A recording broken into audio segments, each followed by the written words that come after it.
Ah bah voilà, on m'a dit que c'était à moi. Bonjour à toutes et à tous, je suis ravi d'être parmi vous cet après-midi en cette fin de salon. Je m'appelle Simon Boutini, je suis rédacteur en chef de la correspondance de l'enseigne, qui est une newsletter hebdomadaire confidentielle qui traite du commerce et de l'immobilier de commerce depuis 38 ans.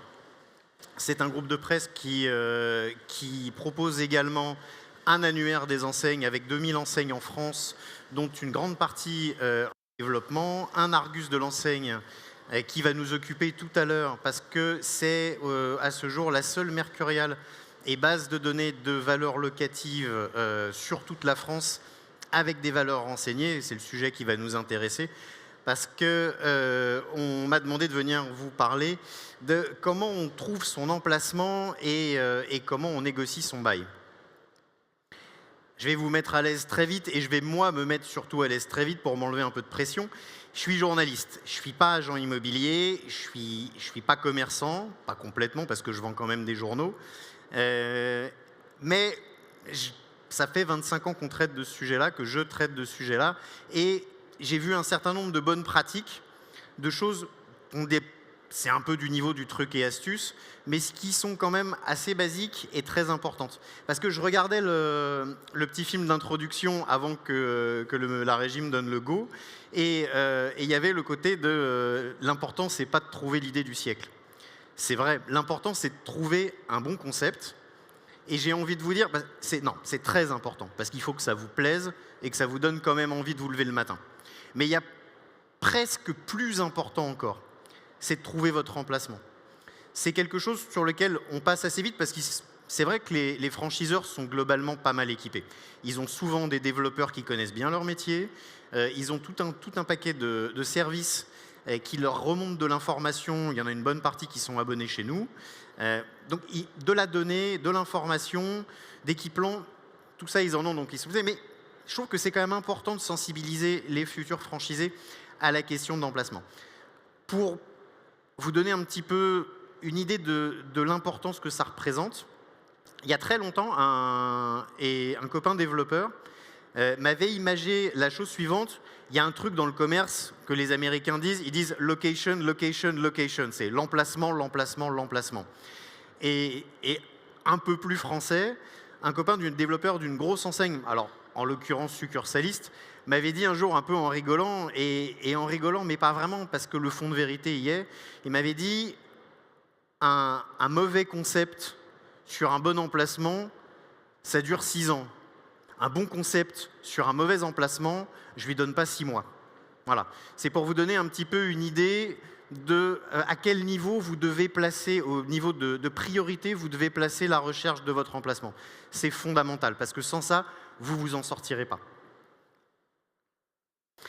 Il y a quelques questions qui peuvent être assez basiques, paraître assez basiques, qui sont même assez basiques, et mais qui sont des conditions à la fois nécessaires et indispensables, et qui précèdent même la recherche pure du local quand vous allez aller trouver votre agent immobilier dans votre ville, dans votre région, pour lui demander, parce que vous cherchez 50 mètres carrés placés en centre-ville, en périphérie. On verra ça un petit peu tout à l'heure. Pourquoi ces questions-là sont importantes? Parce que ça va déterminer quel type d'emplacement vous allez aller chercher. C'est qu'une fois que vous avez trouvé le concept qui vous plaît, vous allez poser première question, c'est qu'est-ce que vous vendez? Et pas au sens de fourchette, et encore que, presque si, parce que vous n'allez pas vous installer au même endroit, et vous allez comprendre, c'est extrêmement simple, mais il faut l'avoir à l'esprit. Si vous vendez de la literie, que si vous vendez de l'accessoire de mode. Je veux bien qu'il y ait des concepts internet maintenant qui vendent des lits, il n'y a pas de magasin, c'est formidable, c'est un showroom de 30 mètres carrés, pour en discuter. Les enseignes de literie qui sont installées dans le paysage sont des gens qui ont quand même souvent besoin de grandes surfaces. Mais pour quelque chose de très bête, c'est qu'un lit, ça va vous prendre 4 mètres carrés. Donc si vous voulez proposer plus que 3 literies d'exposition, vous devez aller chercher des grandes surfaces. Et les grandes surfaces, on y viendra plus tard, ça va déterminer aussi là où vous allez vous installer. Si vous cherchez 400 mètres carrés en centre-ville, je vous le dis tout de suite, ça va être très compliqué.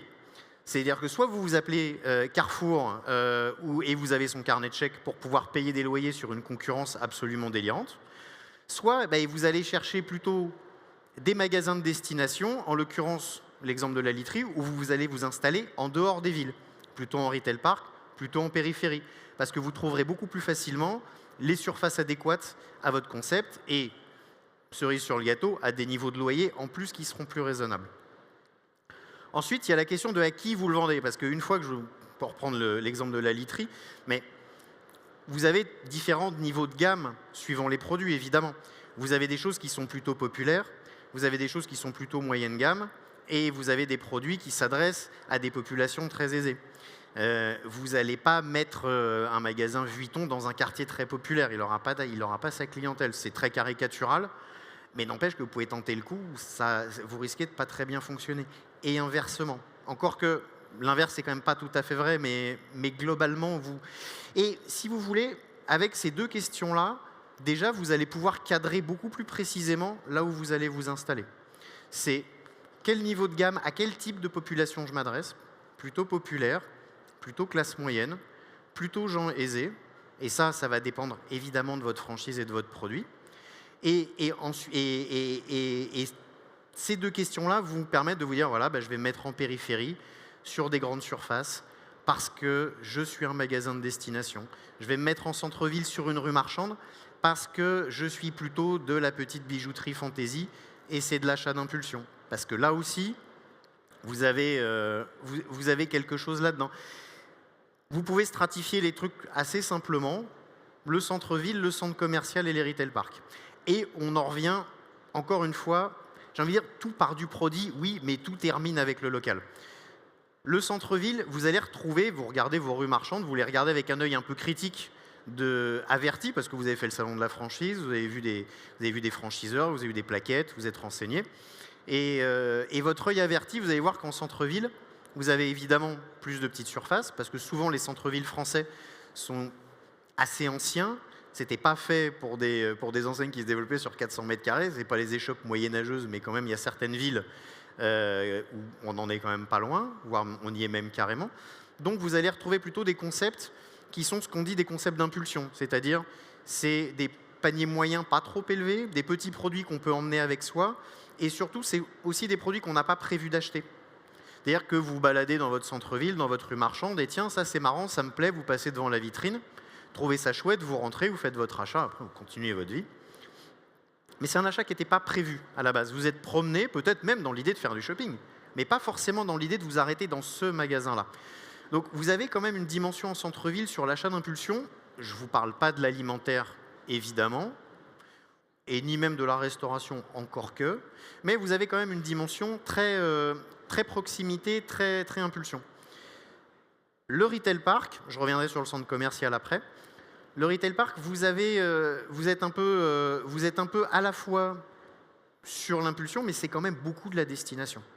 C'est-à-dire, vous ne dites pas, tiens, je prends ma bagnole et puis je vais aller me balader, faire le tour de la zone commerciale pendant 3 heures, j'ai que ça à faire cet après-midi, c'est formidable, je vais dépenser de l'essence, c'est extraordinaire. Non, vous allez là-bas parce que vous avez une recherche bien précise. Vous allez dire, je ne sais pas ce qu'il a avec sa literie, mais non, je vous reprends l'exemple parce que c'est celui qui m'est venu tout à l'heure. Mais si vous allez dans une zone commerciale pour acheter un lit, vous êtes venu là pour ça, pas pour autre chose. Vous avez prévu de prendre votre bagnole, de passer 3 heures là-bas, de comparer les tarifs, le machin, le truc, et de vous dire, bah tiens, finalement, c'est celui-là, et merci monsieur de me le livrer dans les temps les plus brefs. Donc là, vous êtes sur un type de commerce où les gens vont pas être pris d'une impulsion d'achat, mais ils auront décidé de venir chez vous. Vous êtes une destination. Voilà. Et enfin, vous avez le centre commercial. Je reviens dessus parce qu'il est un peu entre les deux. Il est à la fois destination et à la fois impulsion. Mais ça, vous pouvez le constater extrêmement facilement. Quand vous allez dans un centre commercial, vous avez prévu d'aller dans un centre commercial. Mais quand vous allez flâner dans le centre commercial, vous vous arrêterez devant des magasins, ou vous rentrerez dans des magasins desquels vous n'aurez pas forcément prévu de vous arrêter. Voilà. Donc vous êtes un peu entre les deux. C'est un espace qui est souvent clos. On ne parle pas des retail parks. et où vous êtes donc à la fois destination, les gens viennent en voiture, ils se garent au parking et après ils se baladent. Donc ce sont des endroits où vous allez retrouver à la fois du commerce de destination et à la fois du commerce d'impulsion. Voilà. Et tout ça, encore une fois, je reviens sur mon truc de départ, ça va dépendre du produit. Si vous vendez de la petite bijouterie, souvent centre-ville, oui, souvent centre commercial, oui. La plupart du temps, je ne vous dis pas qu'il n'y a pas d'exception. Sur les retail parks, il y a des produits très nouveaux qui se font, c'est assez récent, il y a des trucs assez sympas. Mais globalement, non, c'est pas l'idée. 30 mètres carrés en périphérie pour vendre de la petite bijouterie fantaisie, ouais, je dis que toutes les aventures sont permises, mais c'est un petit peu à vos risques et périls. Sur la négociation du bail, globalement, aujourd'hui, alors ça fait un petit moment que ça se fait, mais vous pouvez demander pas mal de participation aux travaux. Ça se fait beaucoup chez les bailleurs de centres commerciaux. C'est-à-dire qu'ils vous font une petite participation pour l'aménagement de la coque et du concept. Vous pouvez demander aussi beaucoup des franchises de loyer, qui est des loyers progressifs. Si vous voulez, pour les bailleurs, vous pouvez le demander vraiment sans aucune arrière-pensée. Je vais vous expliquer pourquoi. Le plus important pour son bailleur, c'est de toucher son loyer, mais c'est surtout que la valeur de son centre commercial ou de son immeuble ne bouge pas. La valeur de son centre commercial ou de son immeuble, elle est indexée sur le taux de rendement qui est lié au loyer dit facial. Le loyer facial, c'est votre loyer brut de tout.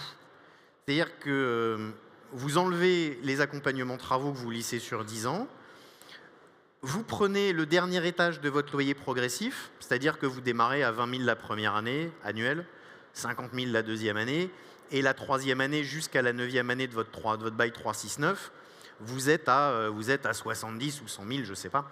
Et ça, c'est votre loyer facial. Le loyer facial, c'est ce qui compte d'abord pour votre bailleur. Donc, il ne faut pas hésiter à demander des aménagements qui sont des choses qui ne touchent pas au loyer facial. Si vous ne touchez pas au loyer facial, globalement, vous aurez de bonnes relations avec lui. Ensuite, il y a le... Ouais, alors ça, c'est pareil. Ça peut paraître un peu une évidence, mais je vous assure que... Et je comprends votre situation. Vous cherchez à ouvrir un magasin, vous y avez passé du temps, vous êtes venu au salon de la franchise, vous avez passé 1 jour, 2 jours, 3 jours, vous avez fait des rendez-vous derrière, vous avez fait des visios. Vous allez devoir débourser de l'argent, peut-être un droit au bail pour rentrer dans votre magasin. Vous allez devoir mettre votre apport. Enfin, ça va vous coûter un peu d'argent, beaucoup d'argent parfois. Et vous dites, oui, c'est vrai que rajouter 4 000 balles de consultation chez un avocat pour faire viser mon bail avant, j'ai envie de dire, c'est bon, quoi. J'ai envie de dire, c'est pas bon. N'hésitez pas à faire la démarche d'aller voir des avocats spécialisés. Il y en a. Vous en avez ici. Vous en avez, ça se trouve assez facilement. Allez pas prendre un avocat, même si c'est celui qui un jour vous a débrouillé un truc de PV, de machin. Non, il faut vraiment prendre quelqu'un spécialisé en bail commercial. C'est une matière très particulière qui est en permanence bousculée par la jurisprudence. C'est indispensable parce que déjà, contractuellement, vous serez au propre et vous dormirez beaucoup plus tranquille qu'avec un bail où vous ne savez pas ce qu'il y a dedans. On vous a dit non mais c'est bien, c'est propre, vous avez regardé, c'est pas mal. Ok, ça ne suffit pas. Vraiment, je sais que c'est une petite dépense supplémentaire, une grosse dépense supplémentaire. Faites-le, vous dormirez mieux, vous serez content, vous dormirez mieux. Votre bailleur sera content parce que tout sera au propre, tout le monde sera d'accord sur la chose et sur le prix et il n'y aura pas de surprise. Et je peux vous dire qu'en matière de commerce, en matière de bail commercial, des surprises, il y en a tout le temps. De la jurisprudence, il y en a tout le temps. Donc, vraiment, n'hésitez pas. Dans le coin, au bout du salon, vous avez tout un paquet d'avocats. Il y en a beaucoup qui sont spécialisés en franchise. Je crois qu'il y en a quelques-uns qui font aussi du bail commercial. Donc, faites la démarche de voir ces gens-là. Et encore une fois, assurez-vous vraiment que ce soit des gens qui soient spécialisés en bail commercial. Même si c'est un avocat spécialisé en franchise et qu'il est très bon sur sa partie, et il y en a beaucoup, le bail commercial, c'est encore autre chose. Donc ça, c'est vraiment, ça fait partie des choses vraiment importantes sur lesquelles je trouve que c'est vraiment important d'insister. On le dit souvent pas assez. Allez sur le terrain, c'est pareil. Vous savez à peu près où vous allez vous installer. Vous avez trouvé un magasin, il vous plaît beaucoup.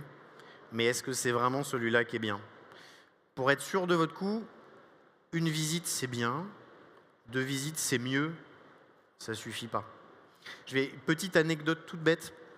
J'ai un bon copain à moi qui a lancé ça commence à remonter pas mal, il y a une vingtaine d'années de ça, une enseigne qui a aujourd'hui une vingtaine de magasins, qui ne fait pas de franchise, donc pas de conflit d'intérêt, je suis vraiment tranquille, qui s'appelle le Passage du Désir, qui est un concept de Love Store. Il a commencé à Paris, il s'est installé dans le Marais, il avait 2 magasins, et puis les affaires allaient bien, et il s'est dit je vais continuer. Et il s'est dit, je vais me mettre à l'Opéra, dans le quartier de l'Opéra à Paris, rue Aubert. Il y a plein de touristes, il y a un brassage de monde incroyable, il y a un flux considérable, c'est super.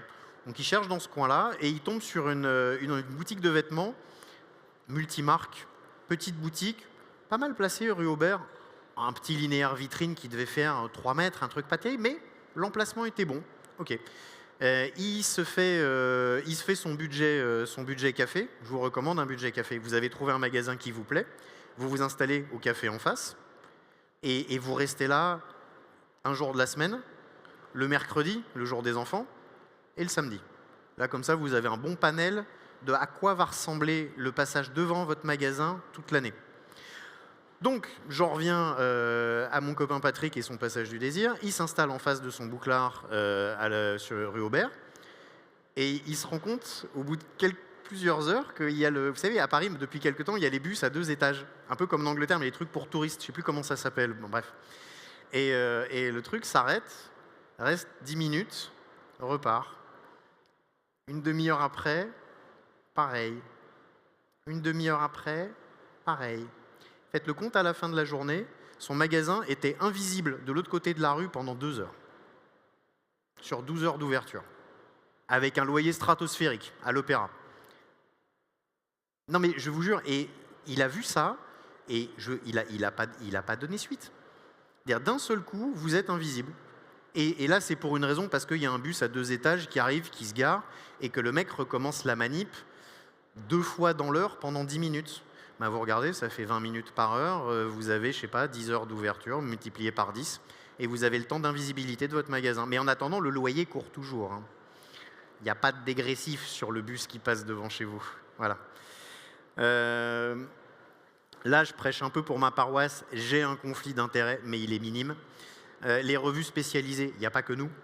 Il se trouve que nous, on est très spécialisés en immobilier commercial. On verra ça après, j'ai 2-3 petites choses à vous montrer.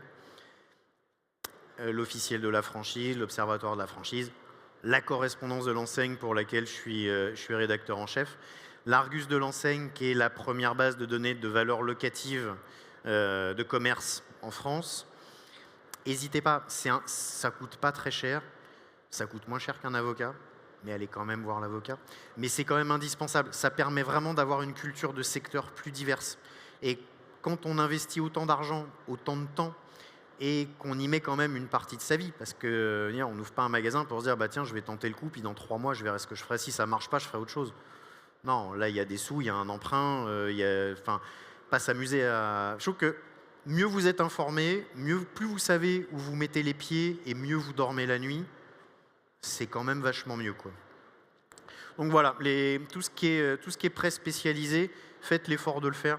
C'est pareil, il y a plein de trucs intéressants, tout n'est pas intéressant.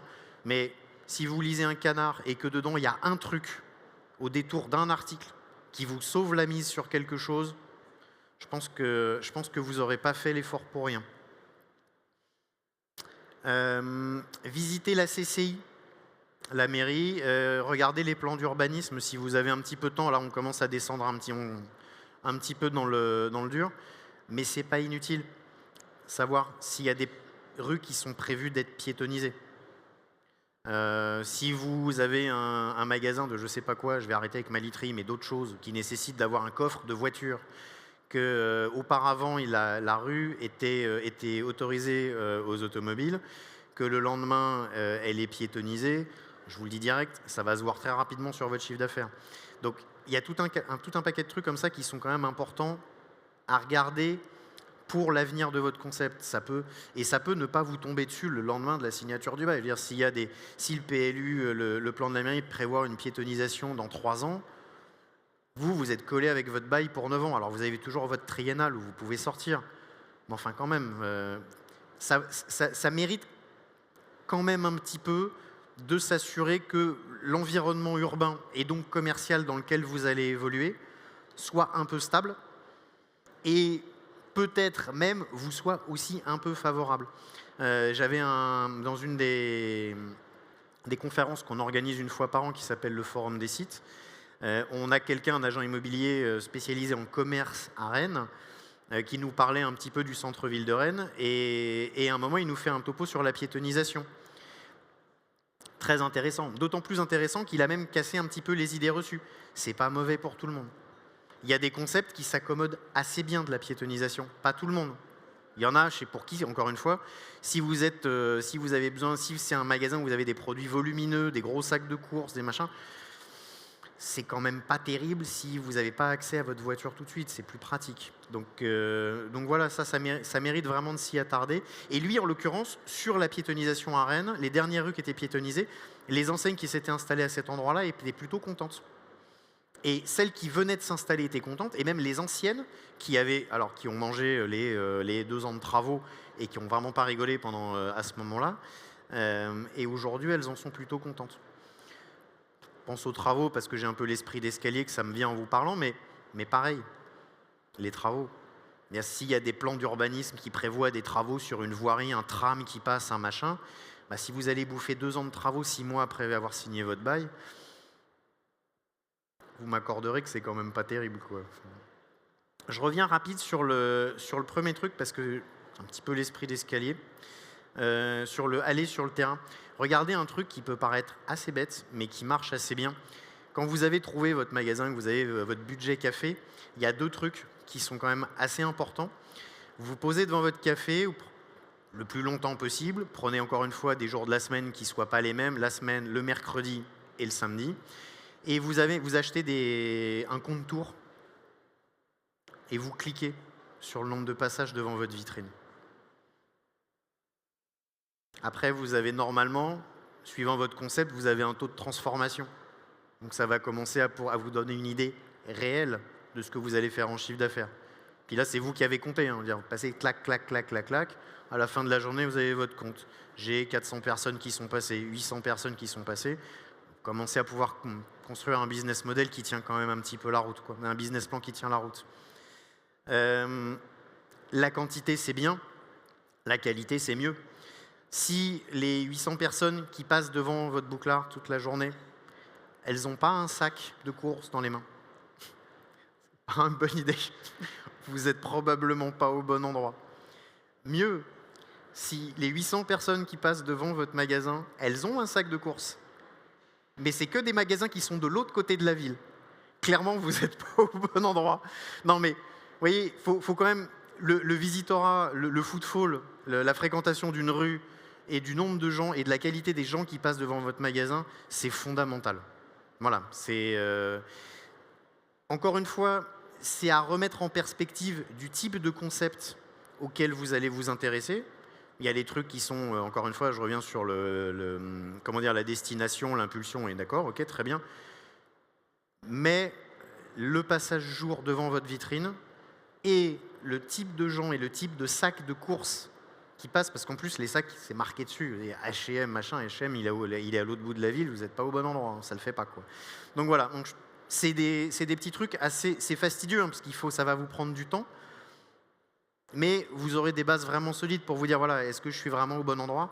Et je reviens encore sur mon truc, mais sur les sacs, suivant le type de concept que vous allez avoir, ça peut vous donner une bonne idée, une bonne indication de savoir si votre concept est bien au bon endroit. Parce que c'est vrai que c'est toujours un peu dommage de dire, ah bah tiens, il y a déjà 4 trucs de restauration, je vais être le 5e, ok, mais vous pouvez aussi vous dire que si à l'autre endroit que vous avez regardé, il n'y a pas de restauration du tout, c'est peut-être qu'il y a un sujet aussi. Vous voyez ce que je veux dire? Peut-être que la restauration là-bas fonctionne pas, quoi. Ouais, ça aussi c'est pareil. Attention, un bon emplacement n'est pas un emplacement pas cher. Je prends toutes les questions à la fin. Non, vraiment, je réserve 10 minutes à la fin. Donc voilà, un bon emplacement n'est pas un emplacement pas cher. Ouais, la bonne affaire, non plus. Hein. Ça, c'est pas la bonne idée, ça le fait pas du tout. Il faut pas le faire. un développeur, je crois que je sais plus chez qui il était à l'époque, je sais pas si c'était Feu Vivart, mais il y a vraiment très longtemps. Et j'avais un article à faire d'enquête sur les valeurs locatives et le développement des enseignes en périphérie. Et je lui avais dit, mais alors, c'est quoi pour toi un emplacement cher? Il me fait, bah, c'est un emplacement que je fais pas mon chiffre. Vous voyez le truc un peu? Non, parce que si vous payez un loyer modique de que dalle, mais qu'à côté vous faites encore moins en chiffre d'affaires, parce que vous n'êtes pas bien placé, ça sert à rien, ça marche pas. Il faut trouver la bonne équation entre ce que vous allez faire en chiffre d'affaires et régler comme loyer. Vous dire, tiens, le magasin est sympa, il n'est pas trop mal placé. En plus, en France, il y a quand même un truc, c'est que souvent, le zonage des centres-villes, 5 mètres avant, 5 mètres après, vous n'êtes pas au bon endroit. Et du coup, se dire, ouais, je suis pas très loin du bon endroit, mais en même temps, je suis 3 fois moins cher et tout. Déjà, vous pouvez dire, si c'est 3 fois moins cher, c'est peut-être parce qu'il n'arrive pas à louer 3 fois plus cher. Et quelque part, et le loyer, même si en numéraire, ça fait des grosses sommes, hein, c'est sûr, c'est relatif par rapport à ce que vous produisez au tiroir caisse. Et il faut vraiment indexer votre capacité là-dessus. Et le coût de la bonne affaire en termes d'immobilier commercial, sincèrement, c'est pas un bon indicateur. Clairement, c'est pas un bon indicateur. Encore une fois, c'est ce qu'on a vu juste avant. Les bons indicateurs, c'est la fréquentation, c'est le nombre de c'est la quantité de fréquentation, c'est la qualité de la fréquentation. Une fois que vous avez fait votre petite étude de marché, là vous êtes bien. Je ne vous dis pas de balancer n'importe quel tarif dans les loyers, il faut faire quand même vachement gaffe, parce qu'il faut que votre compte d'exploitation tienne évidemment la route. Mais ça, il faut faire vraiment très attention. Le coût de la bonne affaire, je vous assure qu'on l'a vu quand même pas mal de fois, et c'est un truc assez redoutable, quoi.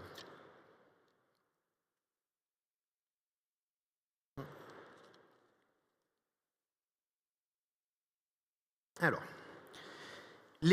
ah oui, alors ça c'est un petit morceau aussi. On va prendre quelques minutes, je vais vous raconter un truc qui est un petit peu assez théorique et pas très compliqué en fait.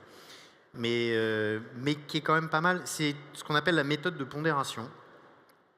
C'est une méthode qui vous permet de ramener la valeur de votre loyer au mètre carré.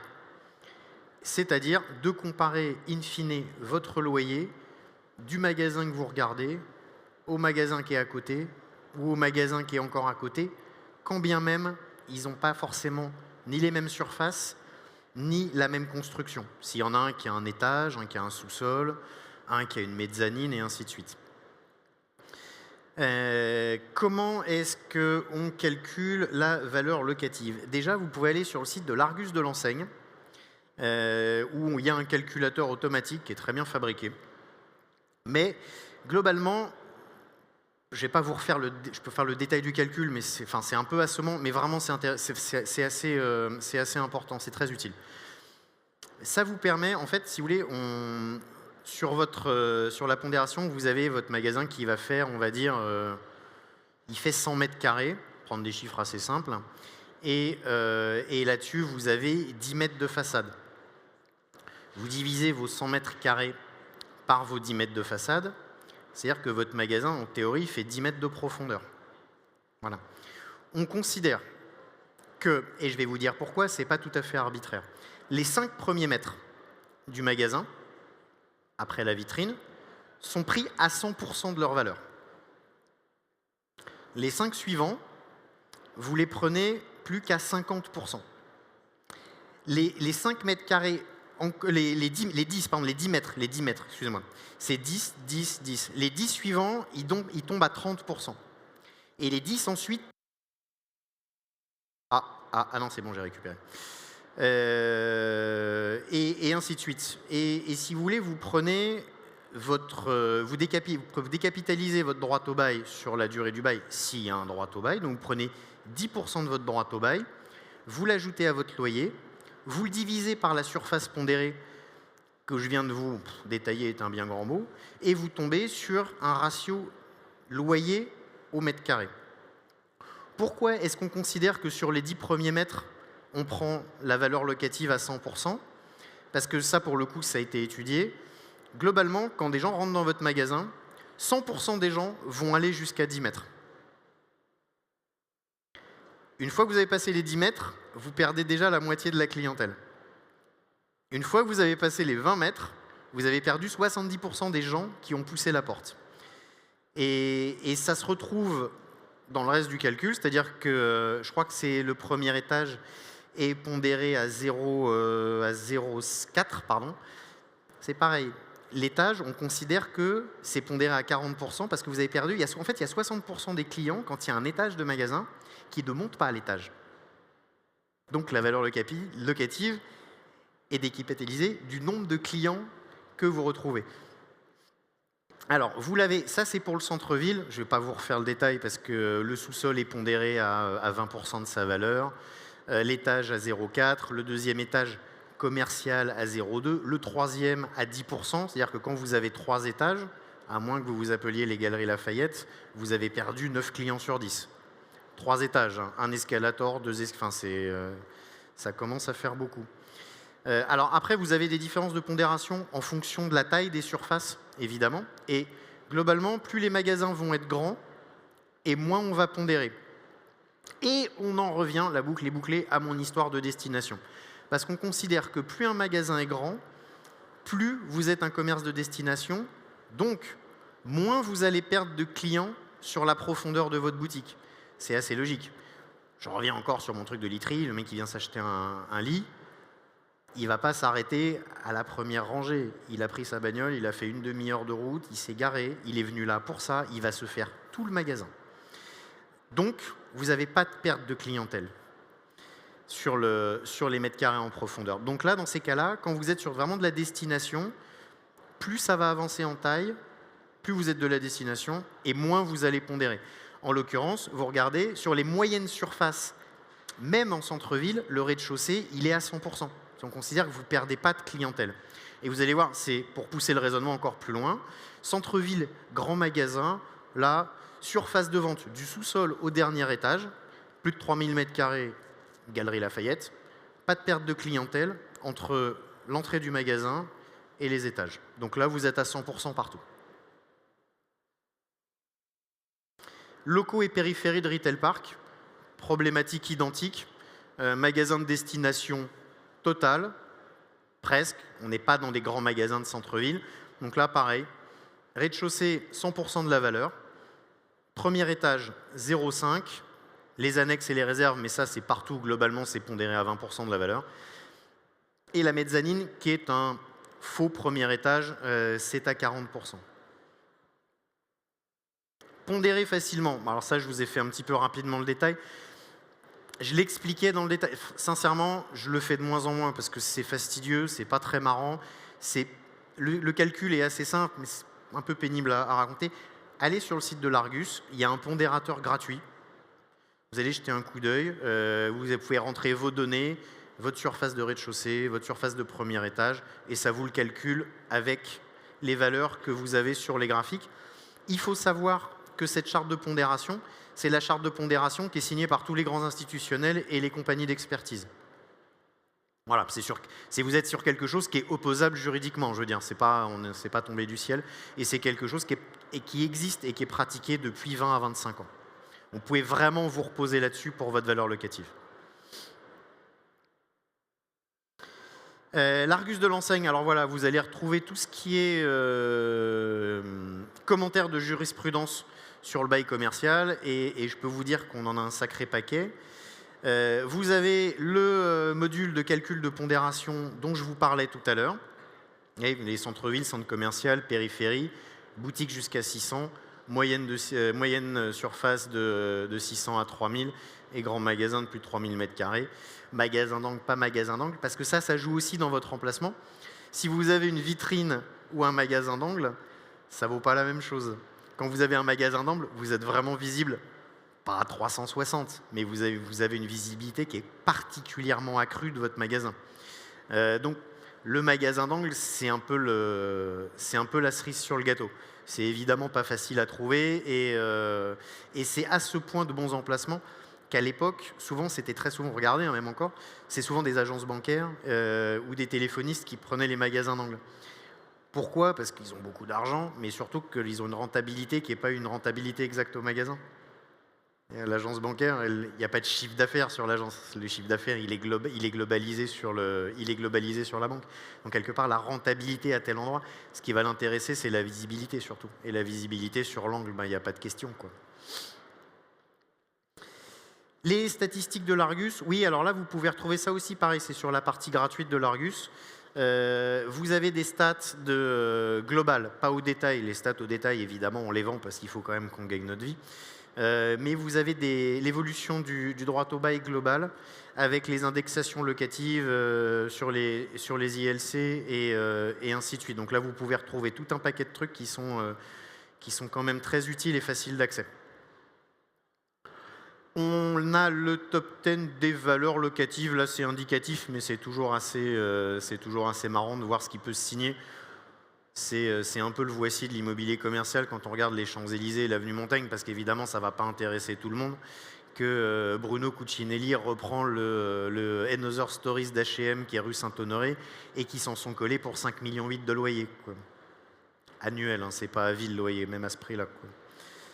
Donc vous allez retrouver ça. Ça, c'est les grandes transactions sur les très grands axes passants. Ensuite, sur la base de données, vous allez retrouver tout un tas de valeurs locatives. Ça, c'est un exemple pris au hasard. Et avec, vous avez la rue, la ville, la surface, le type d'activité, la surface pondérée dont je vous parlais tout à l'heure, et la valeur locative au mètre carré. C'est pareil, là, vous avez tout un truc avec les rues d'Alésia, rue d'Alger, rue d'Almar, rue Alphand, et ainsi de suite. Et vous avez la même déclinaison pour la totalité des grandes villes, la plupart des villes moyennes, et que si jamais vous retrouvez, mais là ça ne tient pas que pour mes statistiques à moi, hein, mais vous pouvez aussi fonctionner parce que vous ne trouverez pas tout. Il faut savoir que l'immobilier commercial en termes de valeur, c'est hyper opaque. Je crois qu'on est les seuls à donner un peu de transparence à ce marché-là, mais vraiment de transparence. Marché par analogie. C'est pas évident, hein. Il y a évidemment le degré de risque, il augmente au fur et à mesure que votre analogie elle tient moins bien la route. Mais n'empêche que vous êtes sur une ville de 50 000 habitants, sur des CSP à peu près équivalents. À peu près la ville, elle fonctionne un petit peu pareil en termes de tissu socio-économique.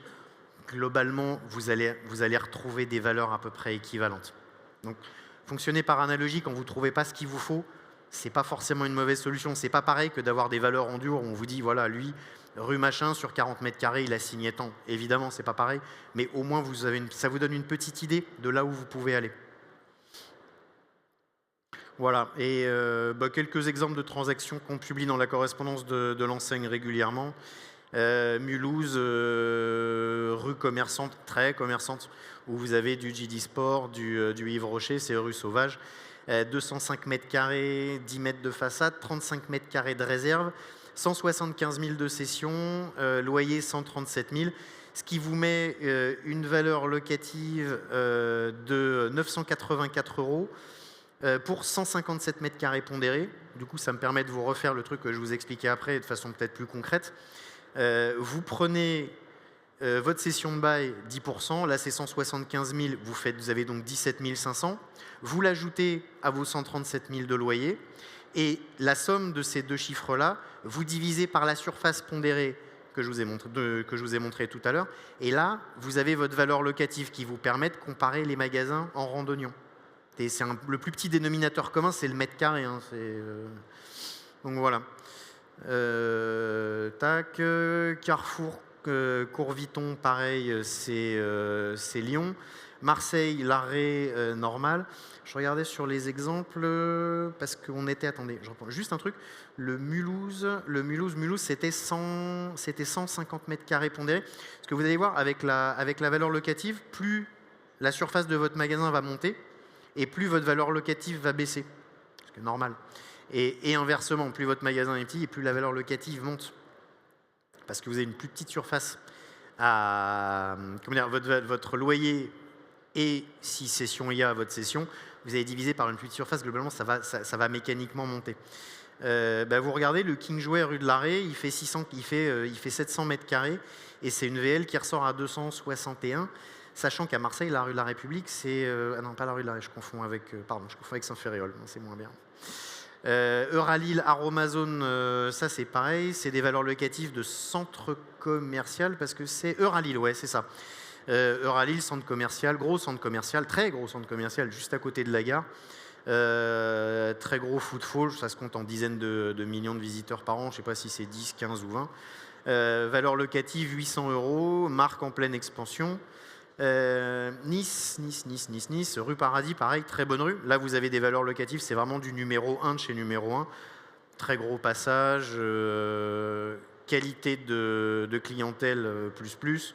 Là, vous êtes sur des gros paniers moyens, ainsi de suite, vous avez des valeurs locatives qui montent à 2400. Je vous passe Saint-Trope, mais Saint-Trope, alors là pour le coup c'est du précaire, mais c'est marrant parce que Saint-Tropez c'est de la grosse valeur locative aussi. On ne la calcule pas parce que c'est sur 8 mois, pas sur un an, donc même on peut le lisser, mais c'est quand même moins, c'est moins d'équerre. Mais là vous êtes à 70 000 € pour 8 mois sur 45 mètres carrés, quoi. Vous êtes à Saint-Trope. Donc voilà, il me reste 5 minutes. Juste, je vous redonne les sources, l'Argus de l'enseigne que je vous ai montré, la correspondance de l'enseigne qui aura une application web pour le journal d'ici 24 à 48 heures, selon le bon vouloir de Monsieur Apple. Et l'annuaire de l'enseigne, vous avez une base de données d'enseignes en développement si jamais vous recherchez des contacts chez les enseignes.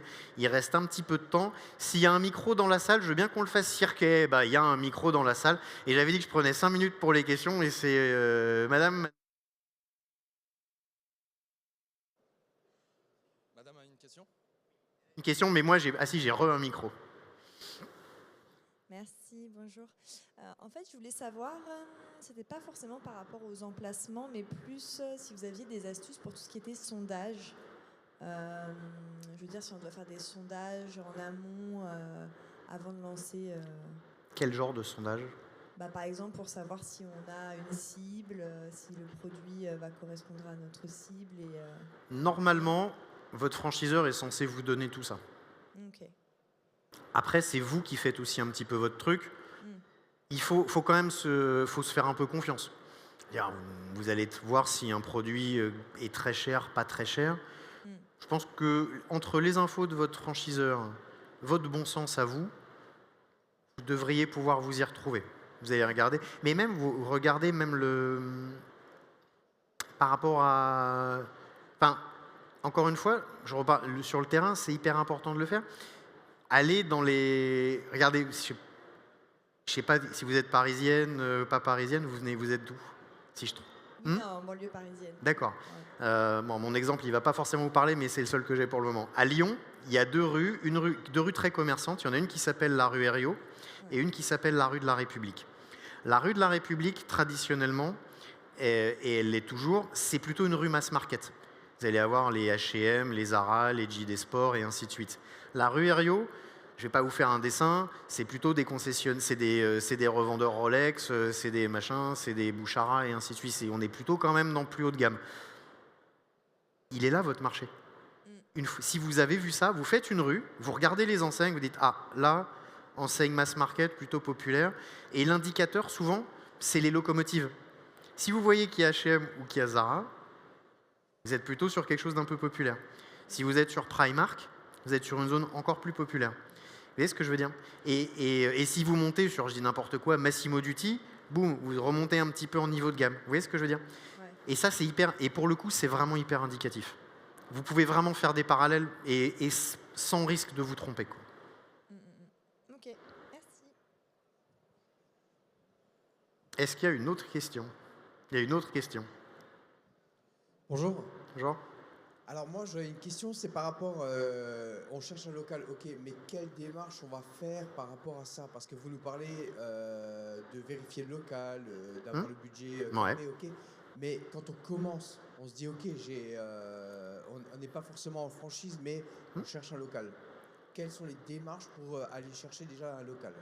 Je vais vous répondre par une question. Vous faites comment quand vous cherchez une maison? Le Bon Coin?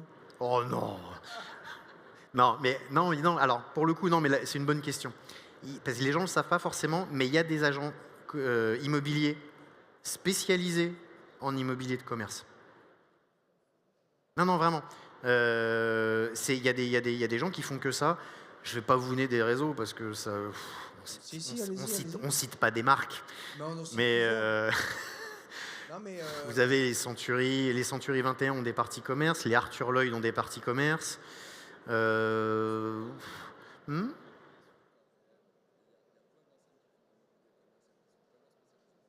d'accord. Mais vous avez, mais ça m'embête parce que moi j'ai un guide de l'immobilier de commerce, mais je vais vous le vendre, je suis pas là pour ça. C'est pas cher, c'est 29 €. Non, mais vraiment pour vous dire que il y a des agents immobiliers spécialisés en commerce. Voilà. De la même façon qu'il y en a qui sont spécialisés en bureau, spécialisés en appartement, il y en a. Les gens ne savent pas forcément, c'est vrai, vous avez raison. Et c'est ces gens-là, globalement, que je recommande d'aller voir. Ils vont vous prendre une petite commission, mais il faut bien manger. Le petit commerce, il ne tourne pas tout seul. Bien sûr. Et si en plus vous ressentez que vous êtes avec quelqu'un de bien, un peu en confiance, le mec en plus, il peut être de pas mauvais conseils. Et souvent, il est de pas mauvais conseils. Parce que, en plus, sont des gens qui sont en France, sont les agents immobiliers de commerce, il n'y en a pas beaucoup. Souvent, il y en a, même dans les grandes villes, il y en a 4, 5, 6. Et ce sont des gens qui sont là depuis très longtemps, qui seront encore là pendant longtemps, et qui ont en plus une fibre vis-à-vis du commerce qui est réelle. Mais je vous jure, franchement, notez ce que je vous dis, tentez le coup, et vous allez le vérifier, je vous promets. C'est des gens qui savent ce que c'est qu'un magasin. Ils ne vous vendront pas un magasin comme on vous vend un appartement ou un plateau de bureau. Clairement pas. Ok.